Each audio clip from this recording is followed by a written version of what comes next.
You made it to the cruise terminal early. Your bags are checked. You hand over your passport, and then you hear the words no cruiser ever wants to hear. I'm sorry, I can't let you board. It happens far more often than most cruisers realize, and it's rarely because someone forgot their passport. It's usually because of small mistakes that seem too obvious to matter, until you're standing at the check-in counter watching your vacation sail away. Today, I'll show you the 7 boarding mistakes catching even experienced cruisers off guard right now, and exactly how to avoid every one of them. Let's get into it. Number 1. Name mismatches. Here's one that genuinely surprises people because it feels so small. A woman gets married 8 months before her cruise. She books it under her married name because that's her new legal name. That's what's on her new driver's license. But her passport still says her maiden name because she hasn't gotten around to updating it. At the terminal, the names don't match, and now there's a problem. This happens constantly, and not just with marriage. Someone books using their casual first name instead of their legal first name. A middle name gets dropped on the reservation but appears on the passport. A travel agent makes a typo years ago that nobody caught until now. Someone renews their passport after booking and forgets to update their travel information before check-in. Cruise lines match your reservation against your travel document, and if there's a meaningful discrepancy, it can delay or outright deny your boarding because, from a security standpoint, they can't be sure you're the person who booked that cabin. The fix is almost embarrassingly simple, but people skip it every time. Before you even think about packing, pull up your cruise documents and compare every letter of your name against your passport exactly as it's spelled, including middle names and suffixes. If you've married, divorced, or legally changed your name since booking, contact your cruise line or travel agent immediately to get it corrected. Don't wait until the week of the cruise. Small typos can usually be fixed with a phone call weeks in advance. But once you reach the terminal, your options become much more limited. Number 2. Wrong travel documents. The most dangerous document mistakes aren't the obvious ones. They're the documents that look perfectly valid but don't actually meet the requirements for boarding. And that's where people get caught. Cruise lines don't just check whether you brought a document. They check whether it meets the requirements for your specific trip. A perfect example is a hospital birth certificate, the one with the tiny footprint on it. That's not a valid boarding document, and it never has been. It looks official. It has a hospital seal. But cruise lines require a certified birth certificate issued by a state vital records office and nothing less. This is one of several document traps that catch cruisers who are trying to save a step. Photocopies of passports, even notarized ones, aren't accepted. You need the original. A passport with significant water damage or a torn photo page can get you denied because agents are trained to flag anything that looks tampered with. And if your itinerary includes a country requiring 6 months of passport validity beyond your travel dates, a passport that's technically not expired can still get you turned away if it's cutting it close. There's also a mismatch that catches people on closed-loop cruises. Bringing a passport card instead of a passport book. A passport card works for closed-loop cruises departing and returning to the same U.S. port, but it will not get you back into the country by air if your cruise gets cut short and you need to fly home from a foreign port. Know which document your specific itinerary actually requires, not just what's technically allowed. What to do instead? Even though some closed-loop cruises still allow a birth certificate, a valid passport book remains the safest document you can travel with. If your trip is interrupted and you suddenly need to fly home from a foreign country, you'll be glad you have it. Number 3. Entry requirements you didn't expect. Picture this. You've cruised a dozen times. You know the drill. Passport, cruise documents, done. This time, you're on a longer itinerary, maybe a repositioning cruise or an international sailing that visits a country you've barely thought about.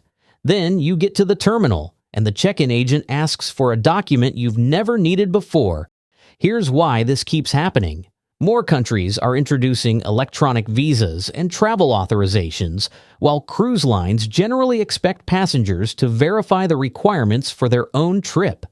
The problem is that many people book a cruise a year in advance and assume the entry rules will still be the same when they sail. Increasingly, that's no longer a safe assumption. Another common mistake is assuming everyone on the same cruise needs the same documents. They don't. Your requirements depend on your citizenship and the passport you're traveling with, not necessarily where the cruise departs or who you're traveling with. A good travel agent can be a valuable resource, but don't assume anyone else is tracking every documentation change for your specific citizenship and itinerary. Brazil is one of the clearest recent examples. Travelers using U.S. or Canadian passports currently need an electronic visa to visit Brazil. If your cruise includes a Brazilian port, you may need that approval before you're allowed to board, regardless of where the cruise begins. Because entry requirements can change with little notice, don't rely on what worked the last time you cruised. Even seasoned travelers get caught when they assume last year's rules still apply. The bigger trap is repositioning and multi-country cruises. These itineraries may visit 5 or 6 countries you barely noticed when you booked. Many experienced cruisers assume that if they don't plan to leave the ship, they don't need to worry about that country's entry requirements. But immigration authorities may base those requirements on the itinerary, not on whether you intend to explore the port. If any country on your itinerary requires a visa or travel authorization for travelers with your passport, you may need it before the cruise line will let you board, even if you never intend to step ashore. The safest approach is to review every country on your itinerary about a month before departure, including ports you plan to skip, and verify the requirements through official government sources and your cruise line. 5 minutes reviewing your itinerary could save you thousands of dollars and your entire vacation. And speaking of changing entry requirements, there's one part of the world creating more confusion than almost anywhere else right now. Number 4. Europe's new entry rules. If you've cruised to England or Europe before, you probably remember it being simple. Passport, stamp, done. Not anymore. The United Kingdom requires many travelers to obtain an electronic travel authorization, better known as the UK ETA. It's an online application, it's inexpensive, and it only takes a few minutes. But here's where cruisers get caught. They assume that once they have it, they're covered for the rest of Europe. They're not. It only covers the United Kingdom. Meanwhile, the European Union has its own travel authorization system called ETIAS. It's expected to apply to many visa-exempt travelers, but its rollout has changed more than once. Depending on when you're traveling, it may or may not be required for your trip. That's why it's so important to verify the latest entry requirements before you travel. And once you've received any visa or travel authorization, save the approval email where you can easily access it. Better yet, print a copy and keep it with your travel documents. It could save you a lot of stress on embarkation day. The takeaway is simple. Don't assume the UK ETA and ETIAS are interchangeable. Before any cruise that includes the UK or Europe, verify the latest requirements through your cruise line or the appropriate government website instead of relying on what worked the last time you sailed. Number 5. Grandparents and grandkids. Grandparents taking the grandkids on a cruise without the parents is one of the sweetest trips out there, and it's also one of the more overlooked boarding risks. A grandmother and grandfather show up with their 2 grandchildren, tickets in hand, ready for a week at sea. What they don't have is any documentation proving they have permission to travel internationally with children who aren't their own. This isn't a hard requirement from every cruise line the same way a passport is, and policies genuinely vary quite a bit here. Some lines ask for it more consistently than others, and enforcement can depend on the itinerary and the port. But when it is required or requested, showing up without it can absolutely delay or derail your boarding. Especially on itineraries with international stops where border agents may ask questions, the cruise line then has to answer for you. The safest approach, regardless of what your specific cruise line's stated policy is to travel with a notarized letter from the children's parents authorizing the trip, along with contact information for the parents and proof of your relationship to the children. Call your specific cruise line directly before you sail and ask what they require for minors traveling without both parents. Because this is exactly the kind of policy that isn't consistently posted anywhere and varies not just by cruise line, but sometimes by itinerary. Number 6. Infant age rules. Imagine planning your family's first cruise with a 10-month-old. You arrive at the terminal convinced you've done everything right. Then the agent tells you your child can't board, not because of paperwork, but because of the itinerary you chose. Minimum age rules for infants have quietly become stricter, and they often depend far more on where the ship is sailing than on which cruise line you picked.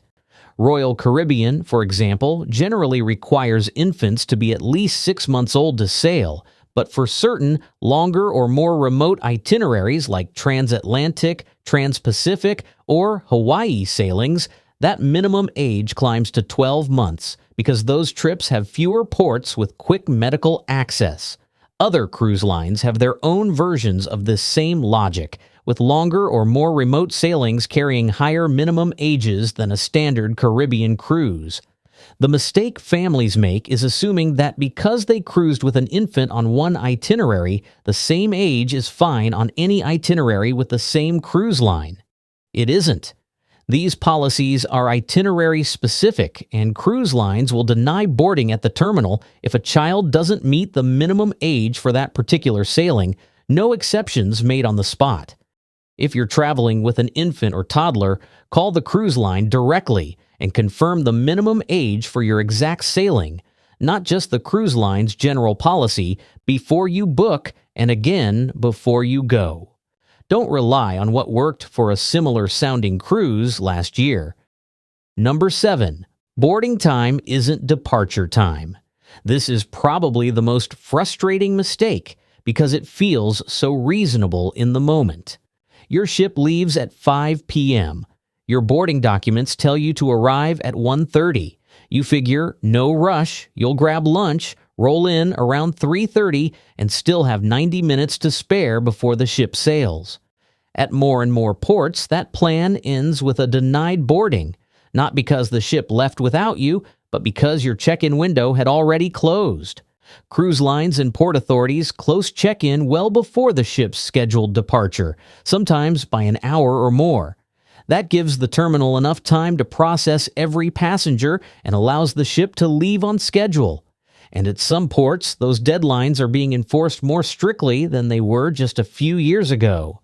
The confusion is understandable.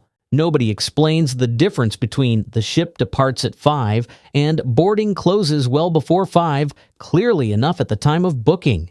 But once that window shuts, showing up with hours to spare before the ship actually sails does not help you.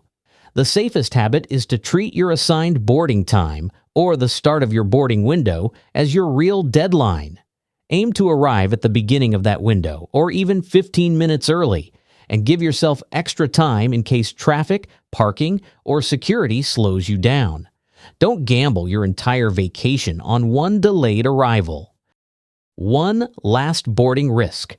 Before we wrap up, there's one situation that can override everything we've talked about so far. This one won't apply to most cruisers, but if it does, nothing else in this video matters.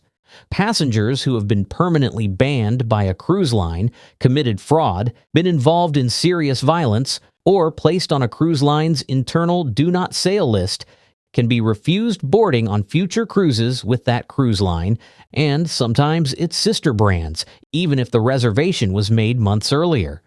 Thankfully, it's rare, but if you've ever had a serious incident with a cruise line, don't assume the issue simply disappeared with time. Contact the cruise line well before embarkation and make sure everything has been resolved before you show up at the terminal. Now, for everyone else, here's the easiest way to make sure none of the mistakes we covered today happen to you. The pre-cruise boarding checklist. Before every cruise, take a few minutes to run through these simple checks. Some of them can take weeks to resolve, which is exactly why experienced cruisers don't wait until the last minute. First, make sure your reservation matches your passport or travel document exactly, and confirm you're carrying the right original documents for your itinerary.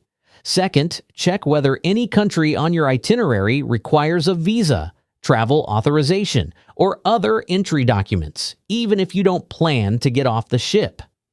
Third, if you're traveling with children or grandchildren, confirm you have any additional paperwork your cruise line may require. Finally, confirm your boarding time, not just your ship's departure time, and keep your passport, visas, boarding documents, and any other important paperwork with you, not in your checked luggage. If your cruise line offers online check-in before sailing, complete it as soon as it opens. That gives you plenty of time to fix missing documents, name mismatches, or other issues before embarkation day. And before you leave home, download your boarding pass so you can access it even without an internet connection. Do those simple checks before every cruise, and you'll dramatically reduce your chances of hearing the words no cruiser ever wants to hear. I'm sorry, we can't let you board. Hopefully, none of these mistakes have ever happened to you. But if you've ever been delayed at check-in or even denied boarding, I want to hear your story. Let me know in the comments below. And if you want to avoid even more expensive cruise mistakes, check out one of the videos on your screen right now. Thanks for watching, and I'll see you in the next one.